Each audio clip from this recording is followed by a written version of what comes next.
आबनाए हरमज़ का रखवाला अबू मेहदी मिज़ाइल, जिसकी वजह से अमेरिका आबनाए हरमज़ से कोई भी अपना बहरी जंगी बेड़ा या तेल बरदार जहाज़ गुजारने में नाकाम है। ये मिज़ाइल ईरान के लिए क्यों अहमियत का हामिल है, इस बारे में आमिर अरा से बात करते हैं। आमिर भाई, एक खौफनाक और तबाहकुन मिज़ाइल अबू मेहदी इसका नाम है। इस मिज़ाइल की खसूसियात क्या हैं, हमारे नाज़रीन को बताइए। जस्ट फॉर फन हर किसी का कोई ना कोई अब्बू होता है। ये अमेरिका के जहाज़ों का अब्बू है। इसको अबू मेहदी अल मुहद्दस इसका पूरा नाम है। और ये वो शहीद हैं जिनको पिछली जंग में शहीद किया गया था और इनके नाम पर ही इस अबू मेहदी मिज़ाइल का नाम रखा गया है। देखिए, सबसे पहली बात तो ये है कि समंदर से ही सबसे पहले असॉल्ट किया जाना था, जो कि ना हो सका। मतलब उसमें बहुत सारी वजूहत हो सकती हैं, लेकिन उसमें एक बड़ी वजह अबू मेहदी अल मुहद्दस मिज़ाइल है। क्रूज़ मिज़ाइल है ये, और तकरीबन 1000 किलोमीटर की ये रेंज रखता है। अच्छा। बहुत सारे मिज़ाइल हैं जो इतनी रेंज रखते होंगे, लोग कहेंगे यार ये इसमें क्या ख़ास बात है। देखिए, ये सरफेस टू सी जो है सफ़र करता है, बिल्कुल समुंदर की सतह के साथ साथ जाता है। अच्छा। लेकिन असल बात जो है, ये ईरान का पहला मिज़ाइल है जो AI टेक्नोलॉजी से लेस है। यानी एआई टेक्नोलॉजी से लेस मिसाइल, ये तो मैं पहली दफ़ा सुन रहा हूँ। जी बिल्कुल, ये ईरान ने एक ऐसा मिज़ाइल इंट्रोड्यूस करवाया है जो कि AI टेक्नोलॉजी से पर जो है इन्हिसार करता है। ये अपनी सी स्कीमिंग यानी बिल्कुल समंदर के साथ सफ़र करने में, रडार से बचने में, अपनी स्टेल्थ टेक्नोलॉजी इस्तेमाल करने में और अपने हदफ को निशाना बनाने में, और आने वाले सामने से दूसरे दुश्मन को AI के ज़रिए ही डिटेक्ट करता है और AI के ज़रिए ही अपना रास्ता, पैंतरा या जो भी इसने तब्दील करना हो वो उसको तब्दील करता है। तो ये आर्टिफिशियल टेक्नोलॉजी जो है, ये पहली मरतबा किसी क्रूज़ मिज़ाइल में इस्तेमाल करने वाला ईरान दुनिया का पहला मुल्क बन गया है। ये एक बड़ी ख़बर थी। और ये अबू मेहदी जो है, आपने बिल्कुल इसको सही नाम दिया कि ये आबनाए हरमज़ का रखवाला है। देखिए, इस वक्त आबनाए हरमज़ बंद है। उसकी बुनियादी वजह यह है कि दुनिया का कोई तरक्की याफ्ता मुल्क भी, चाहे वो फ्रांस है, बरतानिया है, अमेरिका है, नाम लेते चले जाएँ, बहुत सारे ममालिक हैं, वो आबनाए हरमज़ में दाखिल होने की कोशिश नहीं कर रहे। बिल्कुल। बाहर से जितनी मर्जी डोनाल्ड ट्रंप इजलास भी किया, कोई 30 ममालिक का इजलास है कि किस तरह आबनाए हरमज़ को खुलवाना है, लेकिन किसी की हिम्मत नहीं हो रही। नहीं, वो बड़ा पॉजिटिव था। वो पॉजिटिव इसलिए है कि वहाँ पर जो तकरीरें हुई हैं वो सुनने वाली हैं। उसमें सब में ये सबसे पहली शर्त ये है कि जंग बंद की जाए। देखिए, ये पॉजिटिवली जो काम है। और फ्रांस के जो मैक्रोन हैं, उन्होंने ये जो खिताब किया, उन्होंने कहा कि सबसे पहले हमें जंग बंदी के बाद आबनाए हरमज़ जो है उसके खोलने की बात करनी चाहिए। इससे ज़ाहिर होता है कि इसके होते हुए, अबू मेहदी के होते हुए, कोई मुल्क जो है इस जानिब रुख नहीं करेगा। और ना ही ये आपको अब समझ आएगी कि अगर यूरोपियन यूनियन इस जंग में नहीं कूदी, अगर नेटो ने जो इनकार किया था, तो सब ने अपनी अपनी बचत की थी। क्योंकि अमेरिका ने ये कहना था कि मेरा ये फ़लाँ जहाज़ जो है त्यारा बरदार, ये दूर खड़ा है, आप ज़रा आगे जाएँ। वो आगे जाने वाला जो मामला था वो अमेरिका ख़ुद भी नहीं कर सका। और उसकी बुनियादी वजह, जहाँ पर हम ये समझ रहे थे कि शायद एक जाल बिछाया है समंदर के अंदर, समुद्री हंदकों का, या उसको जो भी आप उसका नाम दे लें, उनका माइंस है, जो भी है, सी माइंस हैं, उसका जाल बिछाया है। लेकिन उसमें बड़ी वजह ये अबू मेहदी अल मुहद्दस के नाम पर मिज़ाइल है। ये सरफेस टू सी जो है वार करने के लिए बनाया गया है। और 1000 किलोमीटर का मतलब ये है कि आबनाए हरमज़ से बहुत दूर तक कोई जहाज़ इसके बहीरा अरब तक पहुँच जाएगा।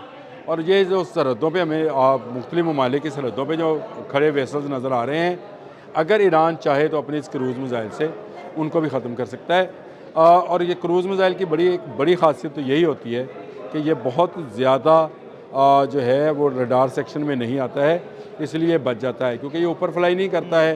ये जिस तरह बैलिस्टिक मिज़ाइल फ्लाई करते हैं कि पहले सीधा ऊपर गए, फिर कोर्स बनाई और फिर अपने टारगेट पे गए, इन्होंने सीधा फ्लाई करना है और समंदर के साथ साथ जो है चलना है। इसीलिए मैं आपको एक चीज़ और बता दूं, बाबर क्रूज़ मिज़ाइल है पाकिस्तान के पास, और कहा जाता है कि पाकिस्तान के समंदरों की तरफ को देख नहीं सकता इस एक मिज़ाइल के होते हुए। बाबर क्रूज़ मिज़ाइल है और उसकी तरफ उसकी वजह से देख कोई नहीं सकता, क्योंकि ये भी किसी को रडार में नज़र नहीं आता है। बैन वैसा ही अबू मेहदी अल मुहद्दस जो मिज़ाइल है, क्रूज़ मिज़ाइल, ये बनाया गया है, इसको डिज़ाइन किया गया है। ना सिर्फ ये डिज़ाइन ईरान का है, बल्कि इसमें AI टेक्नोलॉजी का जो इस्तेमाल किया गया है ये भी एक नई चीज़ है। ये बिल्कुल आप इसको बाहर बैठकर भी बहुत सारी चीज़ें इसकी AI के ज़रिए ही कंट्रोल कर सकते हैं, और यहाँ तक है कि इसकी AI टेक्नोलॉजी जो है आने वाले दुश्मन का सही अंदाज़ा और डाटा जो है वो भी आपको फराहम कर सकता है। मिसाइल में ऐसी चीज़ें नहीं होती हैं, लेकिन ईरान ने क्योंकि अब बहुत सारे तजर्बात किए पिछले कई सालों में, और उसमें से एक तजर्बा जो है उसका ये अबुल महदी अल मुहद्दस मिसाइल है, और ये उसके अपने इंजीनियर्स की दी हुई टेक्नोलॉजी है। ये कहीं उसने बाहर से परचेज़ नहीं की है, ना टेक्नोलॉजी बाहर की है, ना मिसाइल बाहर का है, ना इसको चलाने वाले बाहर के हैं। ये मुकम्मल तौर पर ये क्रूज़ मिसाइल इस वक्त छाया हुआ है आपकी आबने हरमज़ पे, और जो हाक के करीब भी नहीं अमेरिका आ रहा, हाँ जी, बिल्कुल। वो भी उसकी बड़ी हालांकि वजह। बड़ी बातें कर रहा था कि मैं खाक पर कब्जा कर लेंगे, मैरीन्स उतार देंगे, लेकिन वो उसकी हिम्मत नहीं हुई वहाँ पर उतरने की। देखें, दो चीज़ें हैं, जिस वक्त भी ये हाक की तरफ आएगा, अगर ये समंदरी रास्ते से आएगा तो इसको पहले तो माइंस का सामना करना पड़ेगा, और ये इसी क्रूज़ मिसाइल के ज़रिए जो है अबू महदी अल मुहद्दस के ज़रिए भी उनको तबाह किया जा सकता है। और अगर वो फ़ज़ा से आने की कोशिश करेगा, यानी छाता बरदार उतारने की कोशिश करेगा, तो कोई 52,000 फुट की बुलंदी से नहीं गिराना, ज़मीन के करीब आकर छाता बरदारों को गिराया जाता है, वो बिल्कुल और गिरते करीब आते हैं, कोई बड़ा भी फासला होता है तो कोई 100 मीटर का, 100 फुट का, कुछ इस तरह का। ट्रांसपोर्ट त्यारे होते हैं, वो आपको 2, 4, 5 माइल से गिराते हैं, और आप गिरते हुए फिर और उस अगर जमीन पर गिर हेलीकॉप्टर जाते के हैं। थ्रू उतरे तो वो 100 मीटर, अब ये 100 मुमकिन फुट नहीं का रहा, फासला अब ये होता है। मुमकिन नहीं रहा। देखिए, जब आपने F-35 गिरा लिए, जब आपने उनके जो एयर टू एयर फ्यूलिंग वाले जहाज़ KC-135 हैं वो गिरा लिए, तो अब मेरा नहीं ख्याल कि हेलीकॉप्टर से ये काम करेंगे। ट्रांसपोर्ट त्यारे के ज़रिए ये काम हो सकता था, लेकिन अगर आपने फ्यूलिंग त्यारे गिरा लिए हैं तो इसका मतलब ये है कि आपके पास वो टेक्नोलॉजी मौजूद है जो सरफेस टू एयर जहाज़ों को निशाना बना सकती है। ये और ख़तरनाक चीज़ है। मैं ये समझता हूँ कि इस वक्त अबू महदी अल मुहद्दस इस पूरी तरह कब्ज़ा किए हुए अपने हरमज़ पे, और मुझे ये शायद शक है कि बाबुल मंदब पे भी जो है यही क्रूज़ मिसाइल पहुंचाया गया है यमन को, क्योंकि बाबुल मंदब के बारे में है कि उसमें हौसियों को यमन में ही है हाँ जी, हौसी, बिल्कुल। उनको पहुंचाया गया है ताकि अगर उनको किसी वक्त ज़रूरत पड़े इनका बंद करने की तो वो बंद कर दिया जाए। तो एक ऐसा क्रूज़ मिसाइल जो AI टेक्नोलॉजी से लेस हो, जिसकी रफ्तार, जिसका बरूद इस काबिल हो कि बड़े से बड़े बहरी जहाज़ को तबाह कर सकता है, अगर ईरान के पास है, तो आप इस बात का यकीन रखें कि दुनिया का कोई मुल्क जो है वो 30 मुल्कों की आपने बात भी की, ये 30 मुल्क लड़ने के लिए तो आएंगे नहीं, लेकिन ये जंग जो है ऐसे ही मिसाइल्स की वजह से ख़त्म होगी।